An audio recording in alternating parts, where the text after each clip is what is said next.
Now let's go ahead and learn about node port service type. Now this service called node port allows you to open a port on all nodes. And the range of this port is between 30,000 and 32,767. Now this service type works as follows. Within our cluster, we currently have two nodes. So we have one node, and let's say that we have two pods, but we have more than two pods. But let's just take one node, right? So we have one node with two pods, and we also have a second node. So in our case, we have two nodes, right? Now, the node port service type basically allows you to expose a port between the range on all nodes. So in here, you can see that with this service, I'm actually opening up a port with the value 30,001. Now, if we have a client that wants to communicate with our application, the client sends a request directly to that node IP address and port. So you can see that in our case, we have two nodes. So the client can choose whether to hit the first node or the second node on the same port. Then let's say that the client chooses the first node.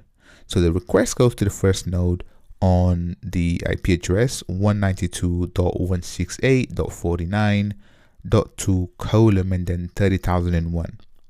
Now, when the request reaches that port, the service handles that request and then sends it to a particular pod, right? So you've learned about endpoints, and the service only sends requests to healthy. Now, let's say that in your first node, you don't have any pods, but the client still chooses to send the request to that specific node.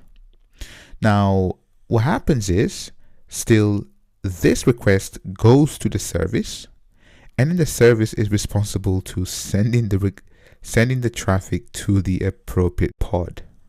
Now, in terms of the actual YAML definition for node port service is as follows. So on the right, you can see the YAML configuration is pretty much almost the same as the cluster IP, but in there you see that we have an extra property called node port. So in my case, the node port is the port which is exposed on the specific node or VM. So in this case, 30,001. So the client sends a request to 30,001. Then we specify the port. This is the port that the service is listening on. And then we have the target port, which sends the request to whatever pod and the container listening on the target port. So that you know, there are other service types that we're going to cover. And let me just quickly mention about the disadvantages of node port. Now, one thing here is that we can only have one service per port. And as you'll see later with an ingress, this changes completely the way that we can use basically one ingress and then have multiple services attached to it. And most likely you're going to be using Kubernetes, using AWS, GCP, Linode, so on and so forth. And you have to remember that the point of using the cloud is that you can scale up and down. And if anything happens to your node, then a new node should come up, right? So basically, what I'm getting at is that if the node IP address change, then we have a big problem. So this is the disadvantage of using node port. So you'll see how other services work in a second, but it's really important for you to understand all services available within Kubernetes.